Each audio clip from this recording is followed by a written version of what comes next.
You're tuned into Taiwan Grooves.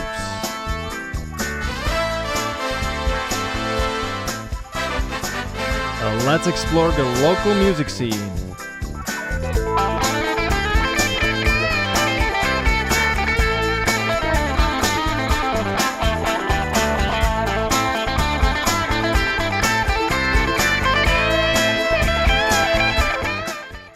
Greetings all the music lovers and welcome to today's episode where I'm gonna feature a jazz-infused instrumental trio from Japan.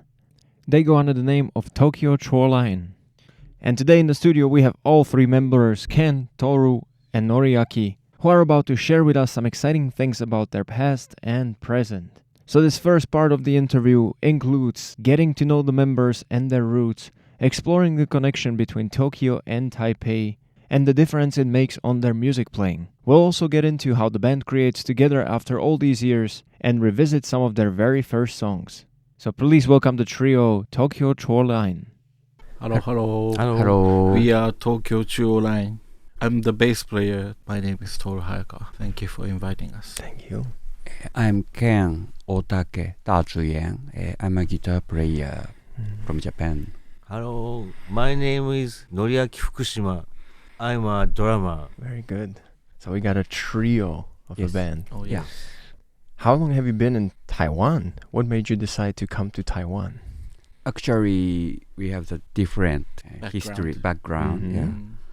For me, I'm Ken. Mm-hmm. For me, first time to come to Taiwan is 2003. Wow. At that time, I was a guitar player. I am playing the music with Okinawa musician. His name is Takashi Hirayasu. He was invited to come to Taiwan to play for music festival called Migration Music Festival. Mm-hmm. That was 2003. And 2006, I started to collaborate with Taiwanese Hakka, Kecha singer called Ling Shengxiang. Uh-huh. So me, Ken, I have been playing in Taiwan maybe for 20 years. Wow. Yeah, and Toru-san, how about you? My case is, I think it was 2009. Okay. 2009, Ken-san invited me to play on his album. He decided to make his own solo album. And Yes. we go back really long time. We went to same university together. Oh, so you were friends for a long time. Yeah, for a long time. And he kind of out of the blue suddenly he contacted me, and then he asked me to play bass on his album. And then he said he will record in Taiwan, so I flew here and then record together. And that was the time actually I met Lin Shengxiang, the Hakka singer, for the first time, and we played together. We recorded demo for his For Senshian's Senshian's album. next album Next or album. something. And then we kind of start to collaborate from there. So 2009 is the first time. And then actually me and Nori-san, we were in the same band together for like more than 10 years at that point, because we have same music, I don't know. Taste? No. We were in the same group, and then we have our teacher. Mm-hmm. Same teacher. Oh, okay. His name is Furusawa Ryojiro. He's a jazz drummer, and then he had a band, and we were together in his band for a really long time. So did you study music, all of you? I mean, I don't know how to say in a correct term, but we were kind of like apprentice. Okay. And he's the master. Yeah. And he had many students, and we were kind of like close to the teacher, and then he asked us to be in the same band.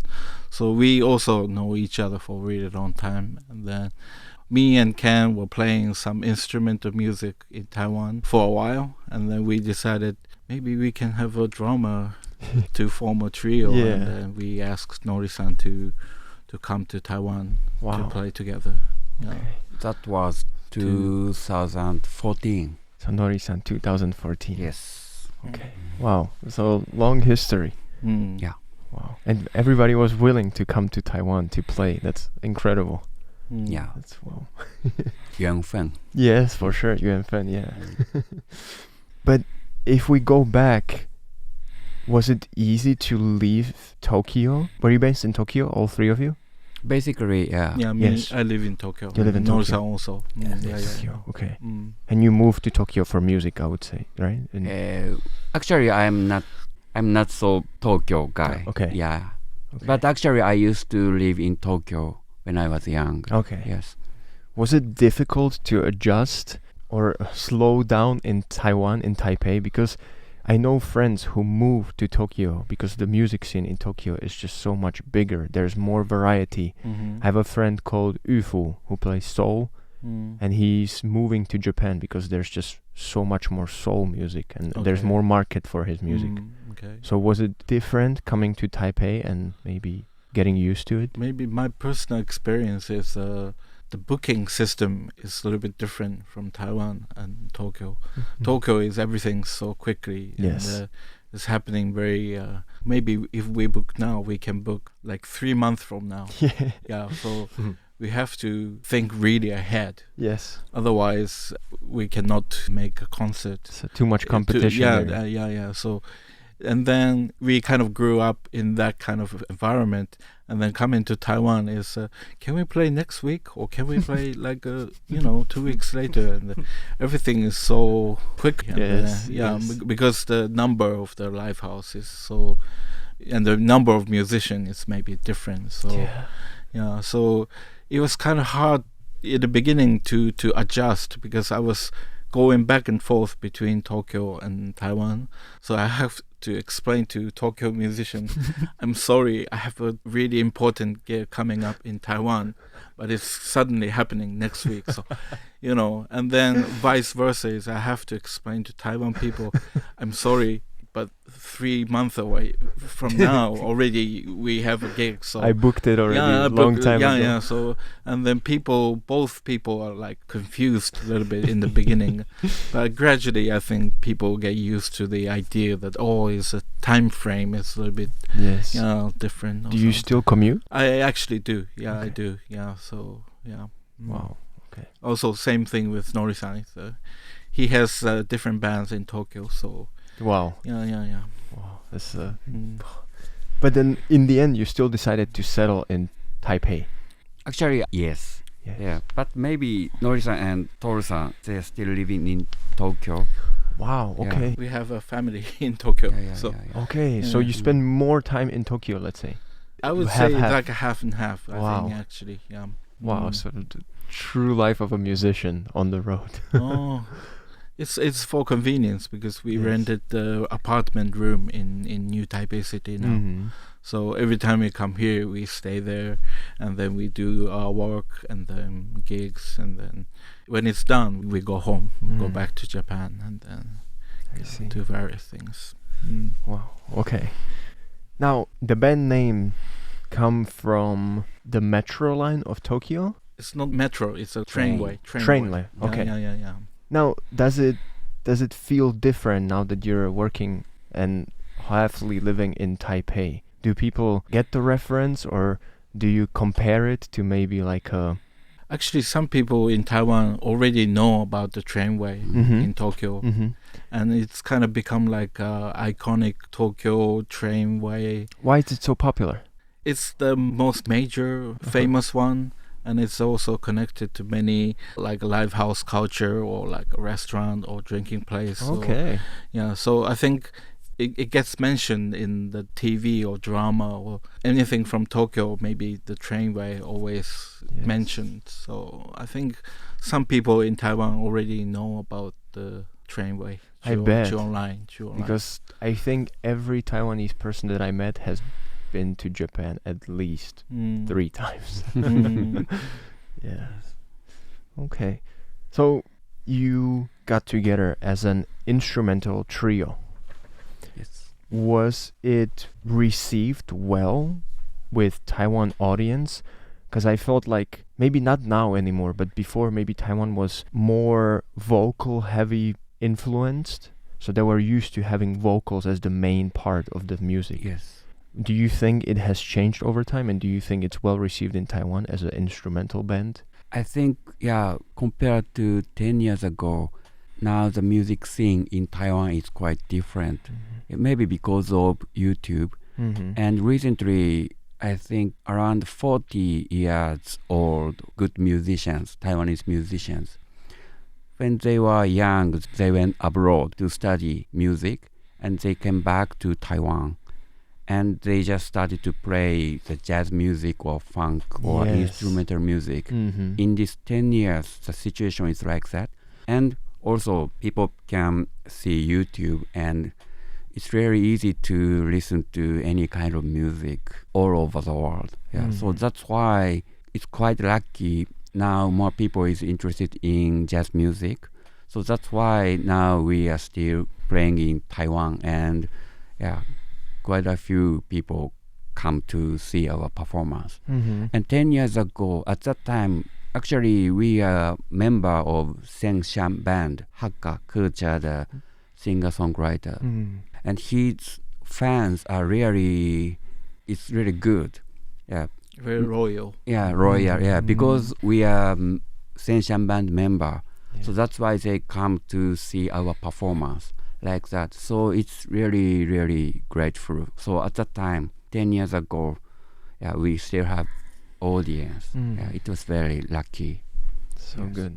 Wow. Thank you for representing the also instrumental part, to see that music doesn't always have to be about singing, but about music itself. Because I interviewed Xie Mingyan and also Vincent Xu on bass. Okay. And they said the same thing. They went to study abroad. Yes. They come back and they basically started the jazz scene in Taiwan. I think so. I would say, or maybe were among the first members. Yes. So that's very special to me that they didn't say they invented it here. They said they just like passed on the culture, what they were learned from people older than them. So it feels very like a legacy that you have to do it. Pass it on. Well, speaking of jazz, and if you were to explain your music, we'll get more into it in details, and we'll put some of your songs so that people know and have idea of how you sound. But if you were to explain it to somebody, would it count as maybe, because it's not very standard jazz music that you play, maybe some, but it's more modern jazz with some rock element? I would say some of the moment during the music, of course, there's improvisation. So you can say it's jazz oriented, but we try to make instrumental songs, but still singable and memorable. Yes. So I don't know. It's hard to define or find a good word, but we don't want to get too much like And boxed. also sometimes jazz music sounds also sophisticated, but very complicated. And then you listen one time, and then I cannot remember the single. Yes. It was all beautiful, blah blah blah, but I cannot remember. But when we make our records, we try to compose memorable melodies so that you want to listen several times, or I want to listen to that song one more. So in a way, it's more like a rock or pop element inside also. Yes, I noticed that. Yeah. With It's pop not, rock element, but plenty of room for improvisation. So you let the thing breathe. It's not just... very unique style. Sorry to put like limits and No. you have to like explain it, but I'm trying to... Some people like to have it in some names because of course, then it gives them more idea of like, you sound closer to this. Wow. Okay. My next question would be, so you mentioned the booking system in Tokyo. Is there anything different with the audience or with the musician you collaborate in Japan and in Taiwan? Is there any direction you took in Taipei that you previously didn't think about, or a musician with the haka, for example, like something you would have never done maybe in Tokyo? So is there anything else that you learned or were inspired by in Taipei compared to Japan? In my case, because when I was young, I played with Okinawa's musician. Of course, I love jazz music. But anyway, 我有缘分跟 world music. World music, okay. Yeah, so that's why I cannot explain it very well, because in these 20 years I have been playing in Taiwan. So maybe now I don't realize it, but maybe I'm getting more Taiwanese. Right. Yeah, so I cannot explain and I cannot compare. Maybe Right, you have already been here so long that Yes, it's yes. natural to Yeah. you. So maybe let's ask Nori-san and Toru-san. He only speaks Japanese. Oh, no so- problem. Then you can help Yeah. maybe simplify it. 台湾の人のが陽気な感じするよね。なんか明るい。Mm, 日本人はさ、まあ極端だよ。 mm, 極端だけど、こうやってなんか、 mm. こうね、ピシッとして聞く He イ said メージがあるけど。 he said that the Japan audience is much more like a reserved, like they have to listen, and then they intake the music like seriously and decently. But the Taiwan people are much more casual and light-hearted and positive, and Interesting. they cheer after we play one song, and they're very enthusiastic. Yeah. And sometimes also my opinion is also similar. It's Taiwan people are much more like innocent spirited. Mm-hmm. They're not jaded, or they're not bitter about the jazz music. Or sometimes Japan jazz audiences they study the music so well that They have preferences. yeah, and and also a little bit intellectually try to understand what you're doing. Right. And also there's some analyzing happening in their mind or something. I But see. the Taiwan people are much more innocent and wow, what is happening? They listen with pure intention, and then more flat environment. I would say, yeah. That's beautiful answer. Mm. Sorry, if there's a question and you wanna help me re-interpret so he doesn't feel left out, feel free I to. will try to, yeah. Thank you, あの thank you. なんか言いたいことあったら言ってもらったら訳すから。ありがとうありがとう。 Okay, well, you have been playing together for more than 15 years now, let's say, something like that. What Yeah. is the favorite part of making music together and it never gets old? It is getting old, actually.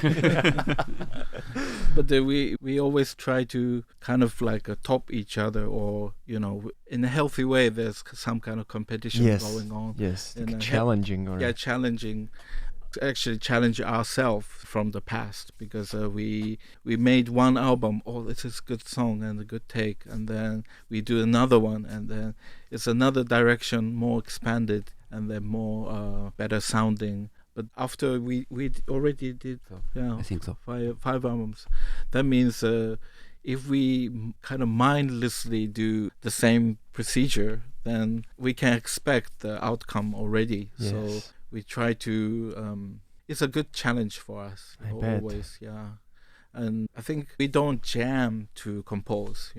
We always go back to our room, and then we come up with like the jam of an idea right. by ourselves. So most of the thing comes from planned sitting down and thinking about the idea. Yeah, I think we have like a basic idea individually, and then we bring it to the table, and then Right.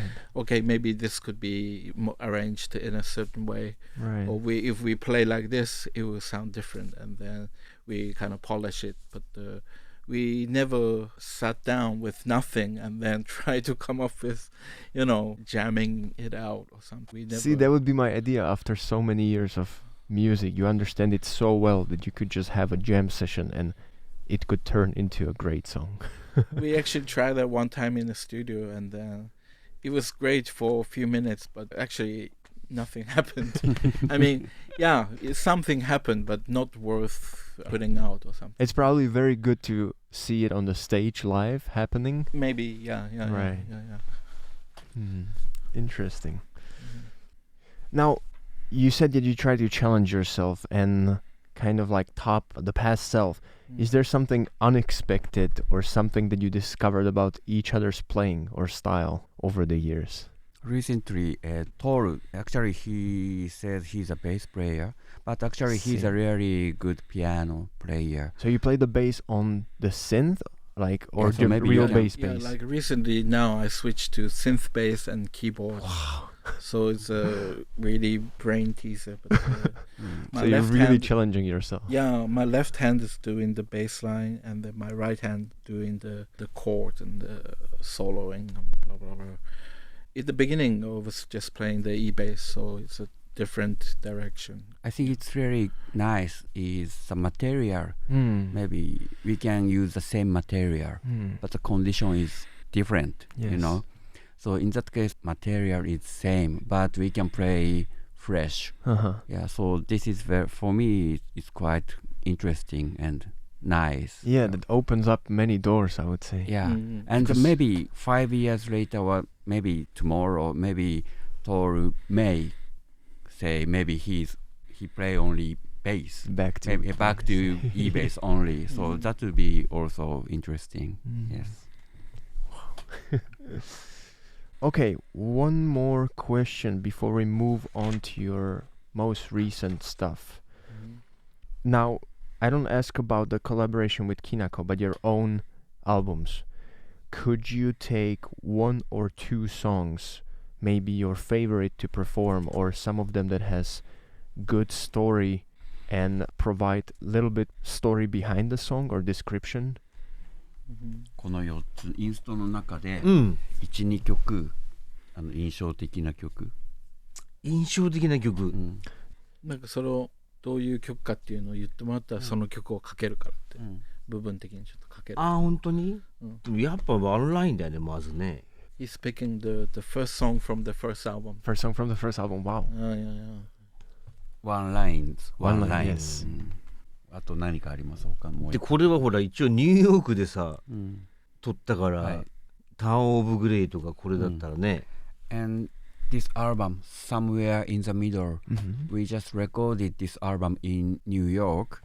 Yeah, so and actually we made vinyl. Uh-huh. So this is also impressive. So maybe we can choose it's a first song called Town of Grey. Mhm. Yeah. Maybe we can choose these two songs. So, what's the story behind it, or what is special, or what brought you to New York to record it? We have a favorite recording studio in Taiwan called 112F Studio, and it's run by one Taiwanese engineer, Zan. Mm-hmm. He used to work in the New York studio, Mm. East East Sound. Sound, Yeah.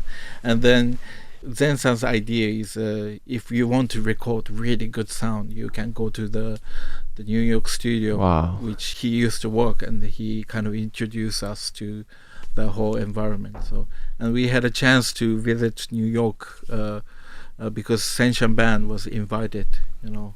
So, okay, well, maybe we can do the recording really, tight schedule, but we have this one day, so we can do. And I think we did it, yeah. And the song "Town of Grey" is this is my impression. Is everywhere I fly to some city, new city, always the first impression is gray because I see the concrete buildings and the road, and so everywhere I go is basically Town of Grey. That's my impression. So that's why the title came.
Do you want to know why it's called One Line?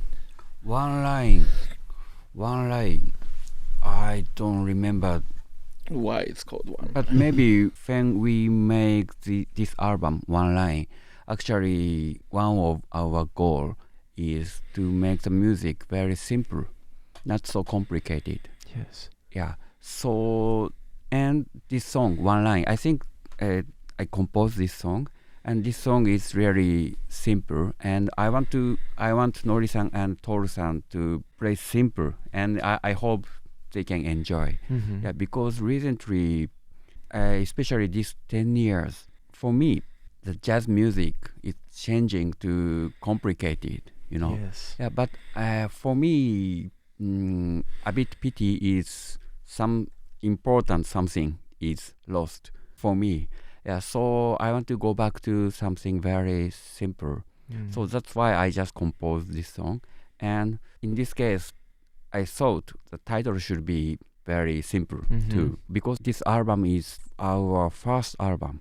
Yeah, so that's why the one, 一条线, Mm-hmm. yeah, One Line is really nice name. So Mhm. that's why the title is One Line.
That's beautiful description. So did you have a chance to also do a little bit of jamming and playing around New York when you were in New York?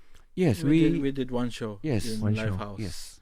If you were to compare that to Tokyo, was that It's even way cooler. Because in our head we are playing New York. Yeah. It's, the whole time it was a yeah. very special experience for us. But I remember the sound in New York, the amplifier and the PA's sound also, for me, better. Mm-hmm. Yeah, maybe more clear, Yeah. high frequency. I remember the amp that we used, the guitar amp, was very small Mm. and looked very unspecial to me. Yes, But yes, the yes. sound was really incredible, you know. And that's all the time we have for today. Join us next week for the second episode. Bye bye.